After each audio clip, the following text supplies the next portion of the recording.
In today's video, I'm going to be replacing the little gray box. So right now power is on, as you can see on the differential. I'm going to go turn that off at the circuit breaker, and I'm going to open up this panel. I just want to actually see and test that my current setup is turning off the heating element. So what should be happening is when this is manually placed in off, or with the new one when it's programmed to go to off, the current setup should be that the thermostat and the heating element no longer receive power from upstream. So I'm just going to verify that with my multimeter, and then we'll start removing the component. Let's get it. So power is off, confirming that on the differential, but I will use a voltage checker to make sure that there's no power going to it so I don't get shocked.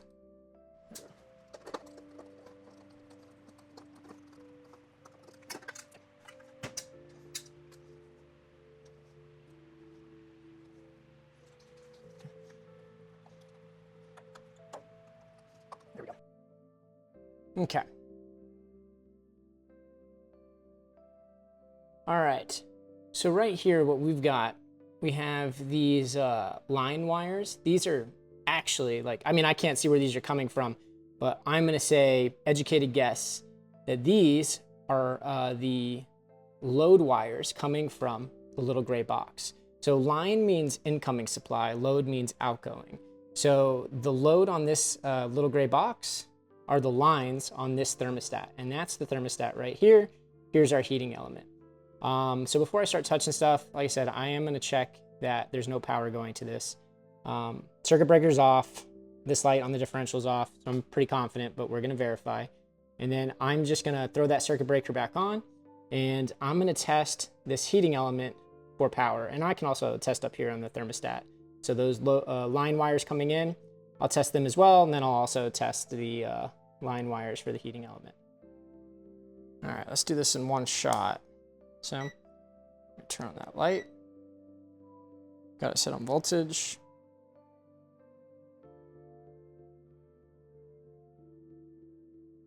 Nothing. All right, cool.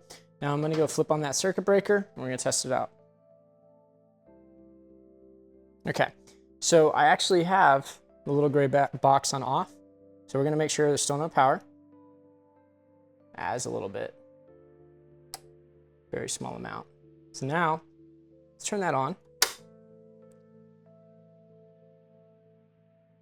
Look at that. Very cool. So we confirmed it. So I don't know how many volts actually the heating element's going to be, so I'll look that up later. Awesome. Turn that back off. I can't remember if with this in the off position, if I actually checked the heating element. So here we go. No voltage coming from there. But when we check the line wires for the thermostat, there's a voltage of 6. It's interesting. I'm gonna look into that. But yeah, looking like we're all set. I'm gonna go turn this circuit breaker off, and we're gonna get to it. I'll reinstall this then too.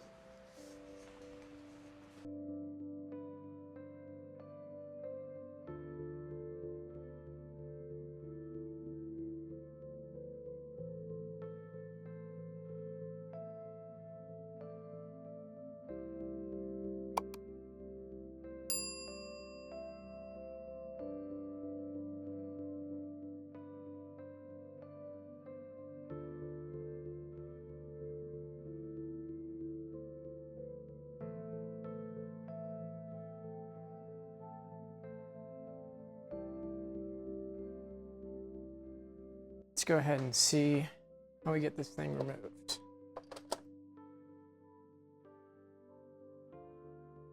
First, I'll make sure that there's no power at these lines. Throw that back up.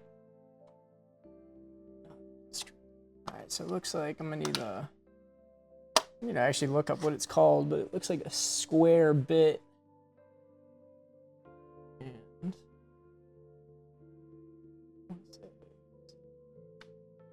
We'll make sure that none of these have power real quick.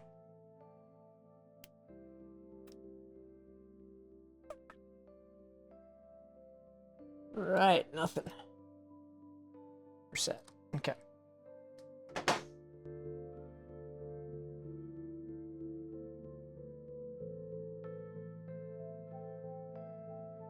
So there is a little informative tab here, and the new one has it as well. Make sure it's visible. And it's just telling you which of the terminals is what. So we got the first and the third are line, so incoming supply, and then 2 and 4 are load.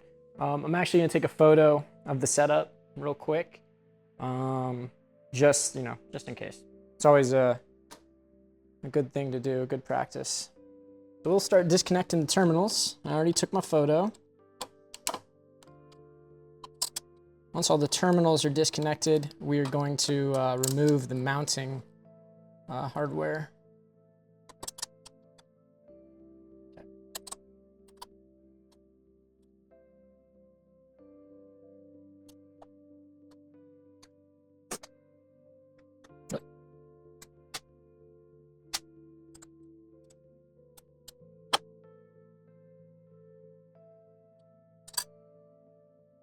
Hang on to that. I'm just removing the ground wires right now. Cool, so all the wires are disconnected. Now I'll go ahead and remove those mounting screws. Yeah, there's another one back there. I wonder how I'm supposed to get to that. Oh, here we go. So there was a little tab that I could pull on. And this is the internal component. So mine was actually broken. The gears here weren't spinning, and I'm gonna be honest, I didn't really care enough about it to try and fix it. I really wanted an automated one or a digital.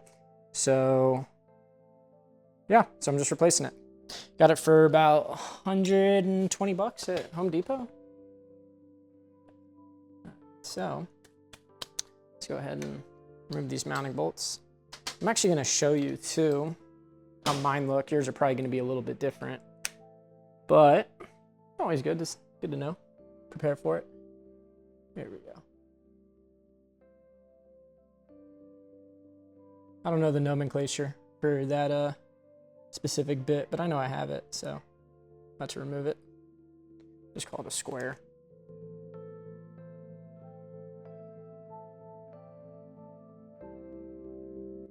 And we do have these little lock nuts inside of here as well, just as we did on the differential. If you haven't seen that video, you should watch it. But there's these little tubes connecting the differential to the little gray box, and there's a little lock nut on the inside, which actually needs to be removed before I can finish up taking off this little gray box.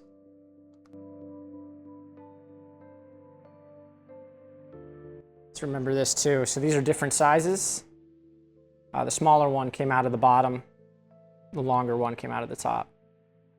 So, and there's those bits. There we go.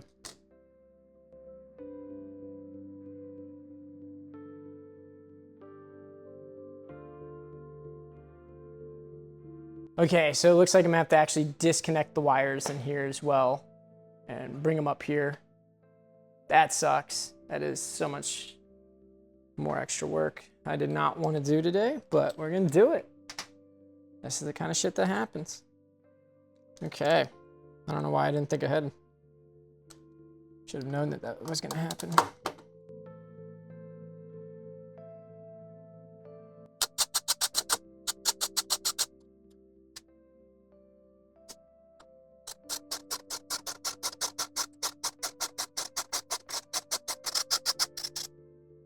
I'm gonna have to remember to keep these hardware separate.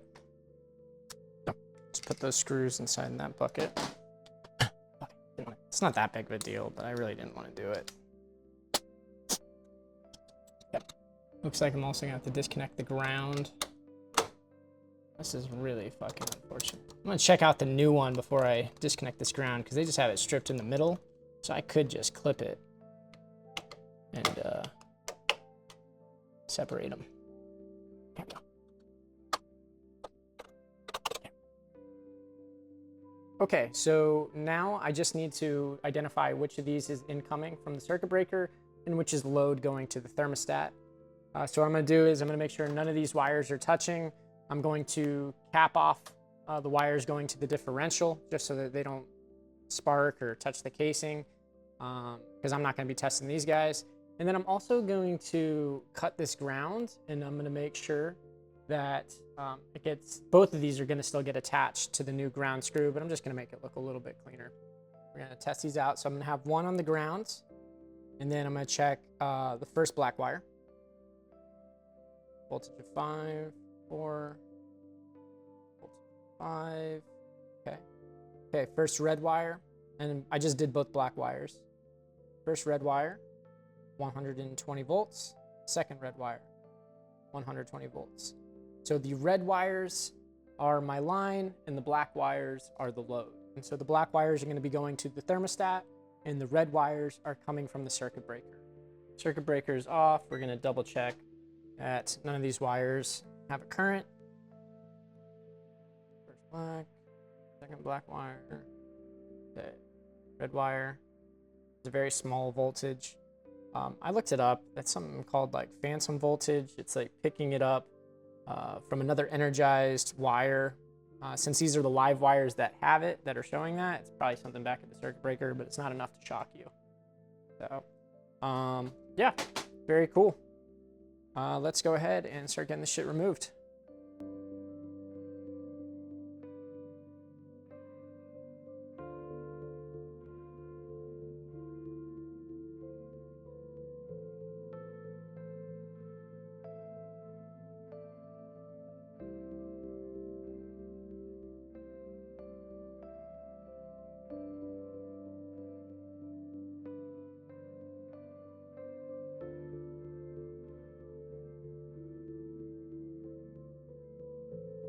Okay, and so we need to knock out these knockouts. I don't know if you can see. Yeah, there we go.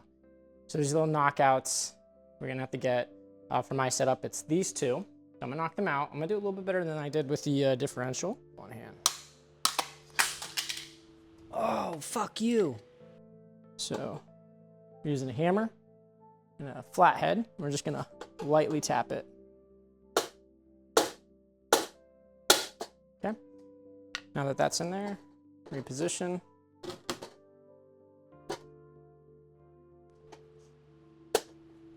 Like that. There we go. So there we go. It's gonna be tricky, huh? So we do that.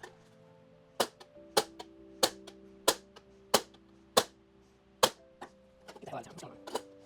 Do not want to get started. There we go.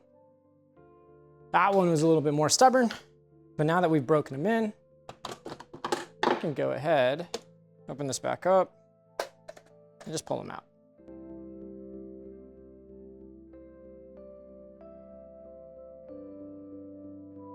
So now our knockouts are all prepared. I removed this module that was inside. Right here's a clip. You push up on it and you're able to pull it out. So we'll go ahead and get this mounted up, get the wires routed in, and then we'll put that module back in and hook everything up to the terminal. The only thing I don't like about this setup, well, it's a few things. So these guys, I believe these are called rivets, but like you can't change them, like they're permanent. And this was bent all the way down here, so I had to like turn it, which took a lot of effort when I originally took it out of the box. And then it looks like it's a little crooked up here as well, which kind of bothers me a little. I might try to make it a little bit more straight. But then also with the mounting screws on the back. So this one's easily accessible. This one, not so much. So the new ground wire comes in here, and there's no way to get to that mounting screw. I don't know if there was much thought put into this design, but we'll go ahead and get it installed and see how it works.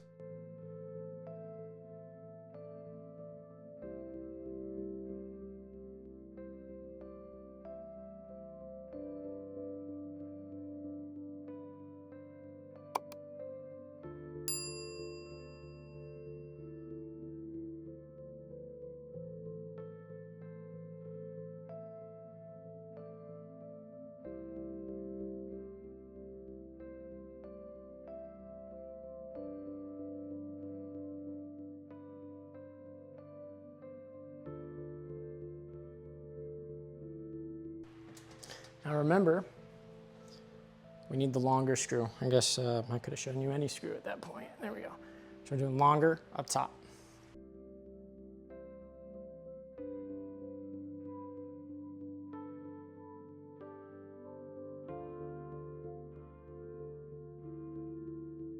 So I'm not gonna put in the bottom mount, only because I can't access it anyway. But I mean, it is pretty secure. I mean, it's gonna be held in place by these junctions. So I'm not too concerned. We'll go ahead and get the ground set up, get this differential hooked back up, and then start plugging in the terminal.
All right, so there's brackets on the side of this. When you slide this in, you need to rest on there.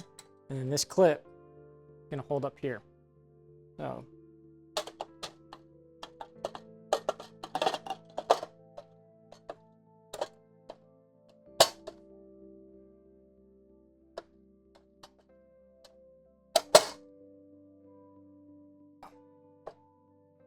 It's flush. So. All set and it's secured. Okay, now it's just time to wire.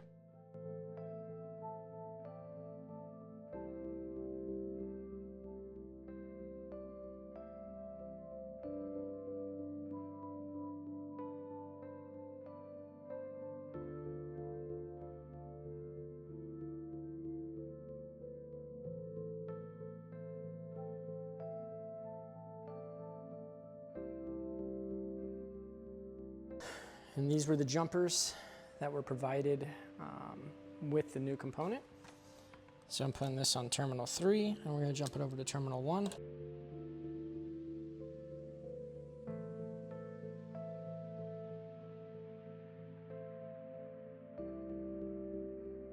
Okay, everything is installed. I have both my line wires connected to terminals 1 and 2. I have a jumper from 3 to 1. Then I have a jumper from 5 to terminal 2, and both of my load wires are on 4 and 6. The only thing I didn't really like about this was they're not very generous with the length of the jumper wires that came with this little gray box. They could have been a little bit longer, so jumping from 2 to 5 was a little bit more of a pain in the ass than I would have liked. And here's our new ground setup. Okay, so before I start closing things up, power is still off. I do want to see that this is actually shutting off power downstream. So I wanted to open this panel back up again. We're going to run those voltages. Let's play around and see how it works. Right.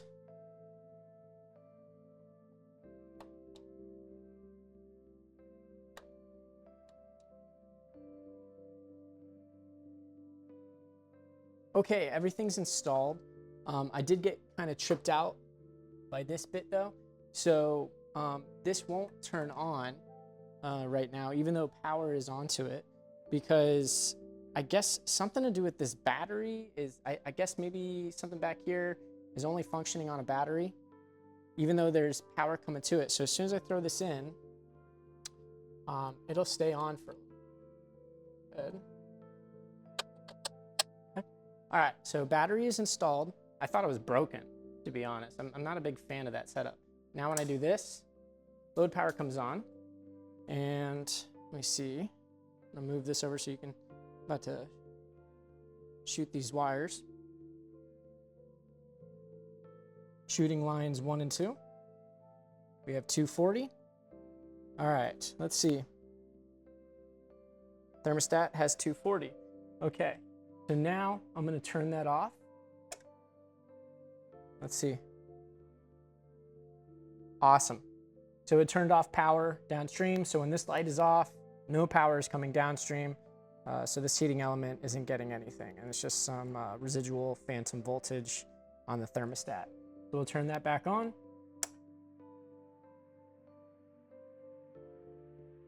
So here we go. So we're set. Okay. So light on means heating element is on. I'm going to go ahead and turn that off because it is daytime. Double check that. Cool. I'm going to go turn the power back off, close everything up, and then get this programmed.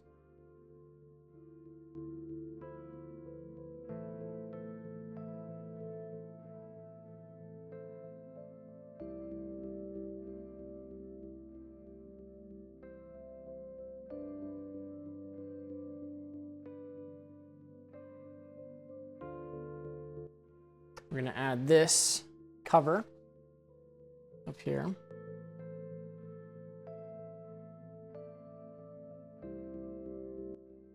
Okay, so I set this so that it's going to turn on at 222, then turn off at 223. Let's see if it does it.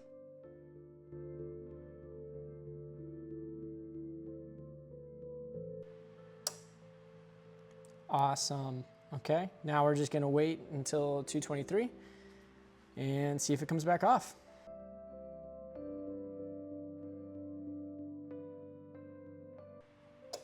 All right, I hope you found this video helpful. Today I installed the Intermatic EH40. You can get it from Home Depot for about like 120 bucks, and it's a pretty decent product. There's a few things about it that I don't appreciate, such as the attention to detail. A few of the tabs were bent. The instructions weren't great. There was two of the schematics were inconsistent. Like one said that line 1 or terminal 1 should jump to terminal 5 and terminal 2 should jump to terminal 3.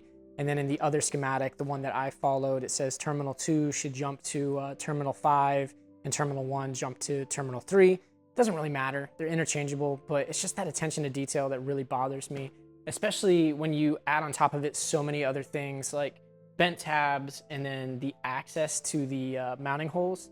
Like I couldn't even put in the bottom screw because they had the, I don't know what setup that is, but so they had like a little hardware in front of it for the ground screw and you couldn't remove it. So I don't know what the thought process was behind it. But other than that, I mean, it does do the job it was designed to do. So if you found this video helpful, please remember to give it a like and subscribe, and throw a comment down below. I'm sure I'll be replacing something else on this fairly soon. It's an older piece of equipment, but these, I'll give it to SunEarth. They know how to build a water heater. Mine's 16 years old, still running pretty strong. Yeah, we'll see what's next.